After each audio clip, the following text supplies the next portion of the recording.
présente, hein? Mais bon. Très content d'être avec vous et de pouvoir partager sur ce sujet qui nous tient tous ensemble à cœur, l'intimité avec Christ et sa portée dans l'Église. Vas-y, salut. Ok, j'en ai pas besoin. Ok, c'est super. Très bien. Merci.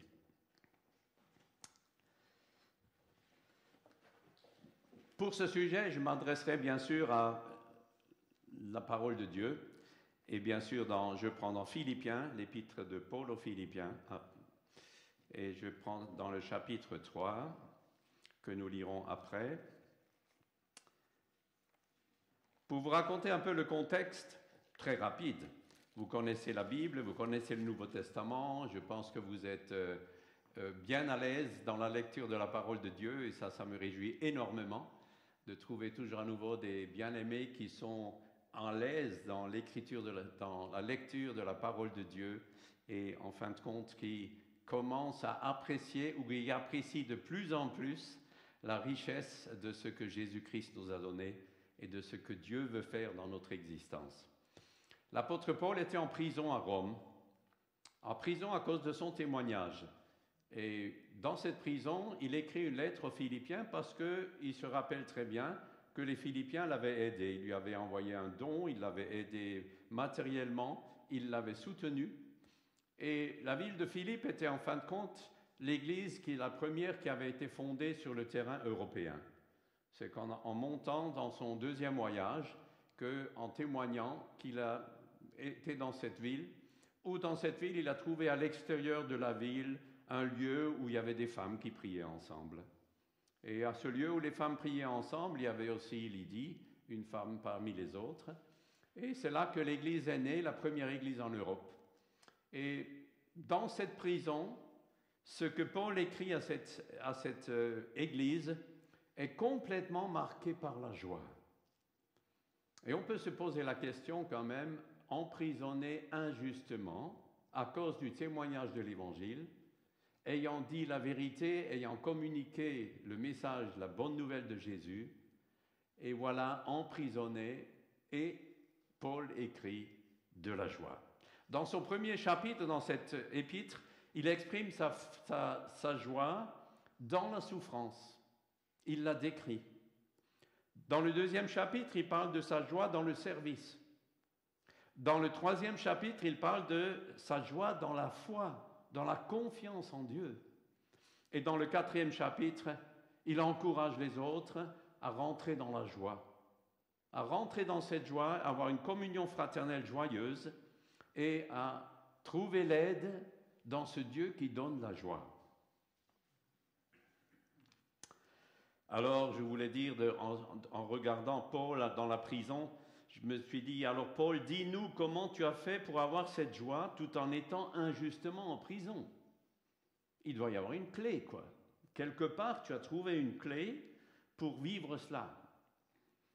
Bien sûr, vous vous rappelez de ce Paul, de cet apôtre qui était Saul avant et qui était engagé dans sa religion, dans le judaïsme, et qui était un fervent croyant en Dieu, croyant dans la Torah, était convaincu dans sa religion.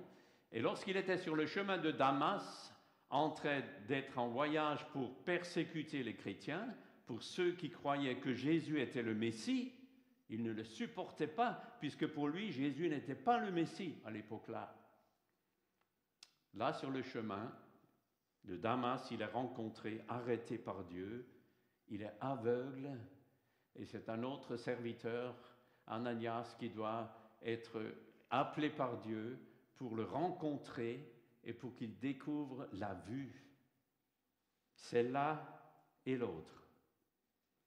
La vue des yeux et la vision de la beauté de Jésus.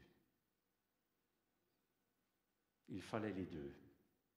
Et c'est cette deuxième vision de la beauté de Jésus qui lui a donné faim et soif pour découvrir Jésus de mieux en mieux et le connaître. Il va passer tout son temps dans ce ministère qu'il a reçu à courir pour connaître Christ le connaître de mieux en mieux, comme il le dit, afin d'être reconnu comme étant un des siens, un de ceux qui sont à Jésus. Il veut le connaître pour être reconnu. Mais reconnu comme quoi? Reconnu comme étant un des siens, un de ceux de Jésus. Quelle va être sa plus grande valeur? Être un de ceux de Jésus. Et d'année en année, l'apôtre Paul apprend à découvrir quels étaient dans sa vie, quels sont dans sa vie les appuis incertains sur lesquels il s'appuyait pour avoir une valeur. Il va les découvrir.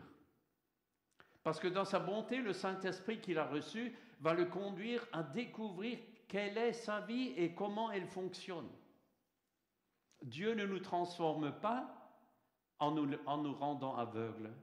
Il nous transforme en nous rendant collaborateurs, en nous donnant une nouvelle vision sur notre propre vie.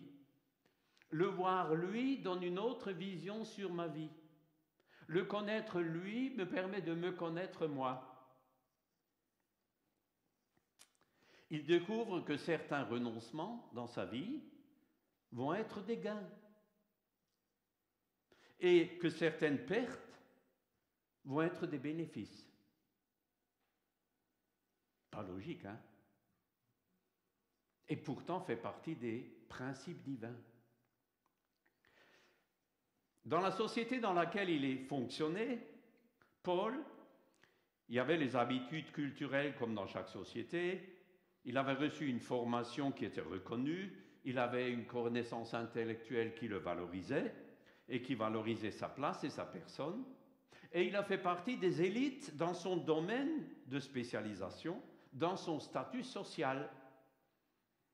Les gens le saluaient avec respect dans ce qu'il était avant, avec crainte même. Et comme il avait étudié au pied de Gamaliel, que tous les grands connaissaient, un formateur et un professeur fantastique, cela lui avait donné énormément d'assurance pour sa connaissance de la Torah, des lettres, de l'écriture, Ancien Testament, et lui suscitait de l'autorité même parmi les religieux. Il avait appris à avoir raison, au point qu'il blâmait ceux qui croyaient autre chose. Et il rejetait particulièrement ceux qui disaient savoir que Jésus serait le Messie. Donc c'est lui qui décidait ce qui était juste et ce qui était faux, mais au travers de tout ce qu'il avait reçu comme connaissance, qui était une connaissance sûre et valable. Alors, je me suis posé la question, mais aujourd'hui, dans la société dans laquelle je vis, quelles sont les valeurs? Quelles sont les valeurs? C'est intéressant de les découvrir très rapidement. Les valeurs, on les découvre quand on se pose la question, quelles sont, en fin de compte, les questions que les gens se posent quand ils te rencontrent? Ils t'ont vu une fois, ils ne t'ont pas posé beaucoup de questions. Ils te voient une deuxième fois, ils te posent certaines questions. Ça tourne autour de votre profession. Vous faites quoi dans la vie? Ah ouais, d'accord. Vous habitez où? Ah ok, je vois, ouais. Et en parlant, ah, vous roulez dans une Tesla? Ah ok, d'accord. Ah ok, oui, je vois. Donc, l'écologie, ben oui, bien sûr, l'écologie vous intéresse, bien sûr. Votre standing, on le découvre simplement comme ça en vous voyant 4-5 fois. Vos diplômes dans la vie, important. Comment vous vous présentez? Ah, j'ai un master quand même. Oh, ouais. Il ne faut pas l'oublier. J'en ai pas, hein, pas que vous ayez des illusions. J'ai pas de master. Et quels sont les sujets dans le dialogue dans notre société? Quels sont les sujets qui trouvent approbation, où on peut rentrer dans le dialogue sans être trop en contradiction? Tu es peut-être aussi quelqu'un comme moi qui n'aime pas la contradiction. Je préfère quelquefois le silence et éviter quand ça devient un peu trop chaud. Alors, ce qu'on peut avoir comme dialogue dans notre société, sans qu'il y ait trop de conflits, c'est de dire toutes les choses qui sont injustes. Non? Ça, c'est vraiment injuste. Ça, c'est... Voilà. Et c'est surtout d'être insatisfait des autorités. Ah, ils sont franchement nuls. Hein. Ce n'est pas ma pensée. Et puis, dans certains sens, c'est aussi se méfier un peu des étrangers, non? Il n'en faut pas trop quand même. Hein? Il ne faut pas trop. Et puis, éviter dans le dialogue, dans notre société, les convictions religieuses. On peut avoir des tendances, ça c'est pas grave, mais des convictions, les convictions, ça semble être déjà un peu dangereux. Ça doit être des gens un peu butés quand même, hein? Convaincus, ouf, ils doivent déjà avoir un rail solide. Et puis, dans notre société, dans le dialogue, ce qui fait de la valeur, c'est d'être très ouvert sur le plan éthique. Tout est bien. Tu peux vivre comme tu veux, quoi. Tout est bien, avec ou sans, enfin, tu vois bien, voilà, tout est bien. Mais voilà, notre société, quelle est ta valeur? Quels sont tes appuis? Tu es devenu enfant de Dieu. Tu as donné ta vie à Jésus. Tu as donné ton témoignage, tu as été baptisé. Tu voulais prendre position devant le monde invisible et devant l'Église et devant les gens. Tu voulais prendre position. Moi, je crois en Jésus. C'est mon sauveur. Il a changé ma vie. Il a pardonné mon péché.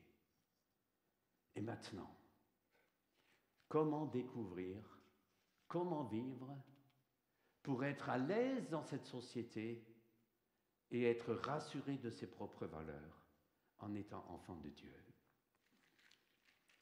Là, j'arrive au texte biblique que je lis. Au chapitre 3, dans Philippiens, Paul a d'abord tout simplement exprimé tout ce qu'il pourrait mettre dans sa devanture.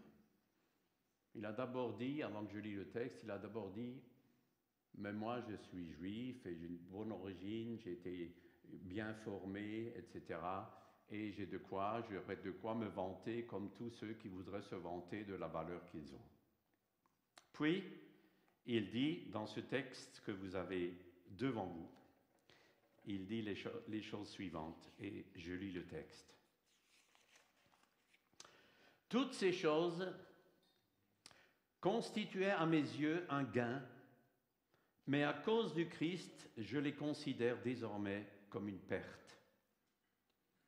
Je vais même plus loin, tout ce en quoi je pourrais me confier, je le considère comme une perte à cause de ce bien suprême, la connaissance de Jésus-Christ mon Seigneur.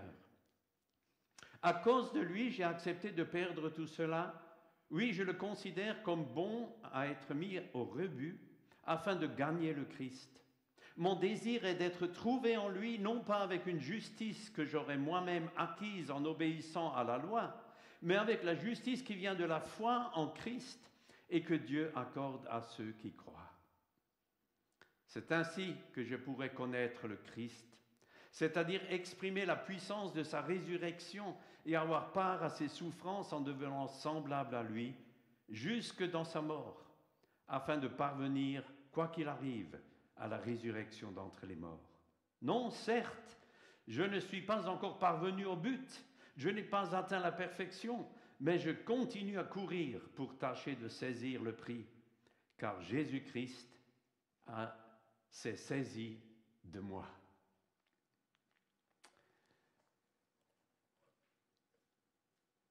Donc il ne faudrait plus étudier, il ne faudrait plus s'instruire, il ne faudrait plus se former, il faudrait plus... C'est tout nul, quoi. Non. Non, c'est pas tout nul.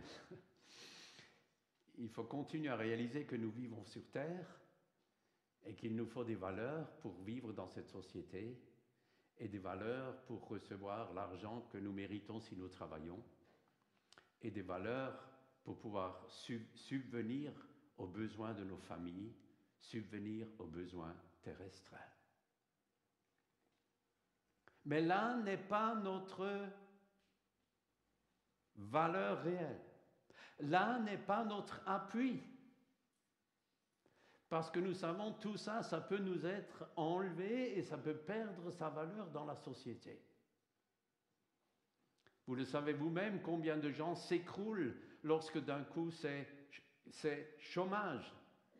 Et je pense à tous ceux qui, ces derniers jours, des dizaines de milliers, ont perdu leur emploi dans le monde. Là où ils étaient appuyés, ils se sont écroulés. Il y a une autre valeur. Mais j'aimerais demander à l'apôtre Paul, comment tu as fait pour connaître Jésus comme ça? J'aimerais me balader avec lui pour connaître, mais comment tu as fait? Comment tu as fait pour cela? Connaître, qu'est-ce que ça veut dire? Connaître Jésus. Connaître quelqu'un, c'est l'approcher. C'est vouloir être près de lui. Connaître, c'est pour nous permettre de le connaître, Jésus, alors qu'il est invisible. Donc on est d'accord, c'est lire ce qu'il a dit et demander à l'Esprit de Dieu de nous aider à comprendre sa pensée. Vous avez remarqué, vous tous, que chaque être humain a une autre façon de penser, un autre cycle dans les pensées, une autre façon d'arriver à l'essentiel qu'il veut dire. Certains parlent le détail sur l'essentiel, certains partent de l'essentiel et ensuite montrent les détails. C'est tellement différent, l'être humain est formidable. Il y a une grande diversité. Connaître Jésus, c'est en lisant, en comprenant sa parole, c'est la méditer. Je vous dis un secret de jeune, comme je suis, un secret de jeune, qu'en regardant dans le rétro de la vie, en pensant à ce que Dieu voulait me faire comprendre et que j'ai pu quelquefois comprendre, la plupart du temps, les choses les plus profondes se sont faites dans la méditation. Méditer dans le calme devant un texte biblique. Et dire à Dieu, dans ce calme, Seigneur, explique-moi ce que tu veux me mettre à cœur. Non, je n'ai pas entendu des voix fortes comme ça du ciel qui tombaient par d'éclairs particuliers, non. Mais des pensées qui se confirmaient ou étaient infirmées, étaient changées. Des péchés qui étaient relevés pour me conduire au pardon. Des convictions qui s'asseyaient dans ma pensée pour me convaincre, maintenant Dani, il s'agit de faire. Maintenant tu le sais. Maintenant vas-y. Des convictions pour aller vers l'œuvre d'amour, vers l'œuvre préparée d'avance par le Seigneur. Je crains que nous sommes dans une société où la course est tellement forte que la méditation devient de plus en plus difficile. Que cet arrêt sur la parole de Dieu, j'aimerais tellement t'encourager pour cela. C'est une telle richesse, le connaître, c'est s'arrêter avec lui sur ce qu'il a dit. Et lui dire, j'aimerais penser comme tu penses, Jésus. J'aimerais voir mes pensées transformées. J'aimerais que tu me convainques toi-même de ce que je dois changer, de ce qui ne peut pas rester comme ça. Parce que tu sais, dans sa bonté, avec l'appui du Saint-Esprit, dans sa bonté, le Seigneur te montre les choses progressivement. Parce qu'il nous aime. Il y a tellement de choses qui étaient changées dans ma vie que s'il aurait tout mis dans un bloc, il m'aurait cassé. Il l'a fait au travers du temps, des années, des décennies, pour me montrer mieux qui je suis et comment il veut se servir de moi. Connaître Jésus, apprends à écouter. J'aimerais t'encourager. Apprends à écouter, tu t'arrêtes sur la parole de Dieu. Apprends à écouter à l'intérieur en lui disant, Seigneur, parle-moi, je veux t'écouter devant ce texte. Et puis, l'autre chose pour le connaître, et j'ai presque fini, donc patientez encore quelques minutes. L'autre chose pour le connaître, c'est tout simplement garder pleine conscience que si tu es né de nouveau, tu as le Saint-Esprit. Il est avec toi. Il te convainc et il te console. Et s'il te convainc de péché, il ne te convainc pas à rester dans une accusation, il te convainc à te rappeler du sang de Jésus et de la grâce suffisante. Mais il attend toujours ton initiative pour demander pardon. Il ne va pas te lâcher. Malheureusement, je connais aussi ces temps de la dureté de mon cœur où je voulais résister et ne pas demander pardon. Ça fait des mauvaises nuits, ça fait beaucoup de choses inutiles et ça installe un découragement. Donc je te souhaite des bonnes nuits, bien sûr.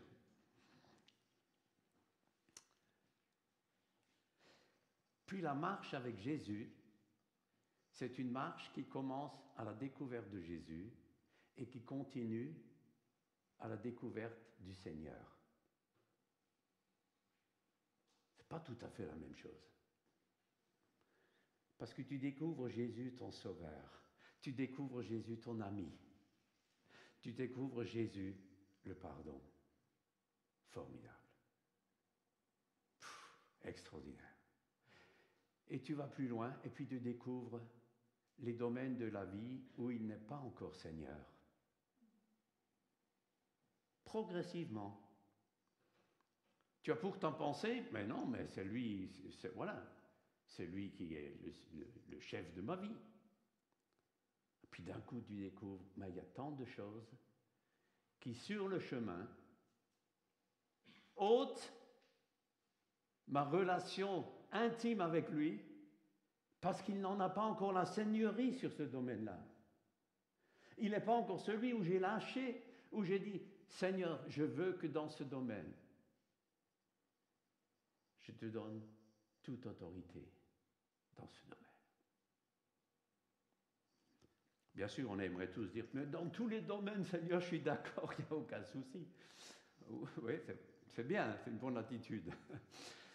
Mais dans la découverte, en continuant à méditer, et parce que Dieu t'aime, et parce qu'il nous aime, et parce que le Saint-Esprit est en nous, il continue ce travail de sanctification avec un amour extraordinaire parce que divin. Il le continue. Tu n'as pas à créer la force pour continuer. Tu as juste à enlever les barrages qui ferait que tu ne continues pas.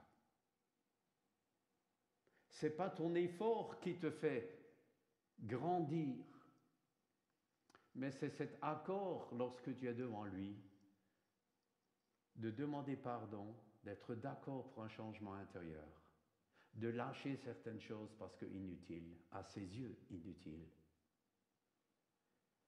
C'est là que tu enlèves les barrages pour que le Saint-Esprit prolonge la sanctification. C'est fait, comme on a vu ce matin, là où tu as demandé pardon à quelqu'un, lorsque tu as demandé pardon et que tu as pardonné, c'est de nouveau un barrage qui est enlevé. La sanctification continue. La croissance se fait. Tu n'as pas besoin de la pousser. Tu n'as pas besoin non plus de croire que la croissance se fera particulièrement très efficace avec une très grande formation théologique. Je n'ai rien contre ces formations, sinon j'étais pendant 25 ans inutile en tant qu'enseignant à l'Institut biblique, mais c'est possible que j'étais inutile, mais bon. Mais j'ai rien contre ces formations. Elles sont bonnes, mais elles ne sont pas un appui. Elles ne sanctifient pas. C'est ton intimité avec lui, avec Jésus, qui sanctifie ta vie. C'est ton obéissance qui enlève les barrières et qui permet à l'Esprit de continuer son œuvre. C'est lui qui continue l'œuvre. Jésus veut, et ça m'encourage, il veut nous travailler à ce que nous lui ressemblons. Quand nous chantons « Te ressembler Seigneur », ça c'est notre idée, elle est très bonne, hein, parce qu'on le désire, c'est un désir du fond du cœur. Si ce n'est que notre désir, ça n'aboutit pas. Mais c'est la volonté de Jésus envers nous qui dit « Je vais te travailler pour que tu sois à ma ressemblance. Moi, je m'en occupe de te faire grandir pour que tu puisses me ressembler. » Jésus, son amour. Jésus, son amour, c'est notre clé. Et maintenant, dans mon sujet, et là, je dois terminer, hein, dans mon sujet, vous avez remarqué le titre, cette intimité personnelle avec le Christ, ce que tu vis, toi, dans ta solitude, dans la méditation, ça a une portée dans l'Église.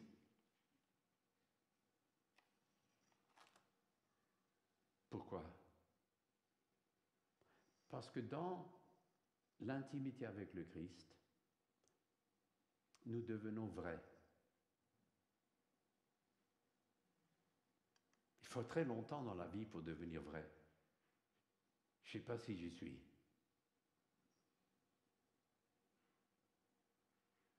Parce que je ne suis pas tout à fait le même selon les situations que je rencontre.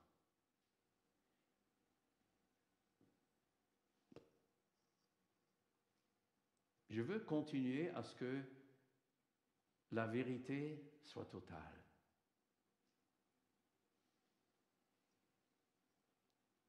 Vrai entre croyants et le même vrai dans ce monde. Vrai dans l'Église et le même vrai avec ma femme, dans la famille, avec mes enfants, mes petits-enfants. Ou plutôt nos petits-enfants, il fallait deux quand même. Okay. Vrai. Le Saint-Esprit nous conduit dans toute la vérité. Et c'est la vérité qui nous rend libres. Elle nous affranchira. Et c'est cette vérité que tu vis dans ton intimité avec le Seigneur que tu transportes dans l'Église. Cette vérité te permet d'être ce que tu es dans la présence de Dieu. Tu n'as plus besoin d'argumenter sur tes propres valeurs. Et comme le dit Paul, il n'a plus besoin de se justifier par la loi ou par sa pratique. Parce qu'il le dit dans le texte, il est justifié par la foi. C'est Christ qui le justifie. Donc, je n'ai même plus besoin de me justifier en quoi que ce soit. Christ est ma justice. La tienne aussi. C'est la réalité. Jésus nous conduit dans la vérité. Le Saint-Esprit le fait. Et le Saint-Esprit nous rappelle tout ce que Jésus voulait transmettre à ses disciples et ce qu'il a transmis. C'est notre très grand bonheur. Et c'est ce bonheur que tu vis. Alors je veux t'encourager ce matin, continue, continue, continue, continue encore. Respire, inspire en lisant la Bible, expire en lui parlant. Tu reçois, tu dis, tu médites, inspire, expire. Ne lis pas seulement pour recevoir. Parle-lui, expire, dis-le-lui. Sors ce qui peut être pollué, il l'accepte. et inspire le bon air. Sa parole, le Saint-Esprit qui est en toi, renouvelle ton existence. Voilà quelques pensées. Et tu ramènes, chacun de nous ramène au sein de la communauté de l'Église cette vie intérieure qu'il connaît dans le quotidien et se réjouit de rencontrer les autres qui sont aussi dans cette même façon de voir la vie, qui recherchent les mêmes valeurs en Jésus pour le connaître lui seul. Je termine par la prière. Seigneur, gloire à ton nom. Ton œuvre est absolument parfaite. Aussi pour notre marche. Tu sais, Seigneur, combien nous avons besoin de toi, combien j'ai besoin de toi. Sans toi, nous réalisons très bien que nous ne pouvons rien faire. Tu nous le fais découvrir sur le chemin de la vie. Toi seul es le meilleur formateur pour notre existence à chacun d'entre nous. Seigneur, donne-nous faim et soif de ta parole, faim et soif de la méditation, faim et soif de parler avec toi. Délivre-nous de la course folle de ce monde, des superficialités qui voudraient nous emporter. Merci que c'est toi qui as garanti l'alliance que tu as faite avec chacun de tes enfants. Tu sais ce qu'il y a sur notre chemin durant cette semaine, ce que nous ne savons pas. Mais ce qui nous encourage beaucoup, Seigneur, c'est que tu viens avec. Gloire à ton nom. Amen. Et merci pour votre attention.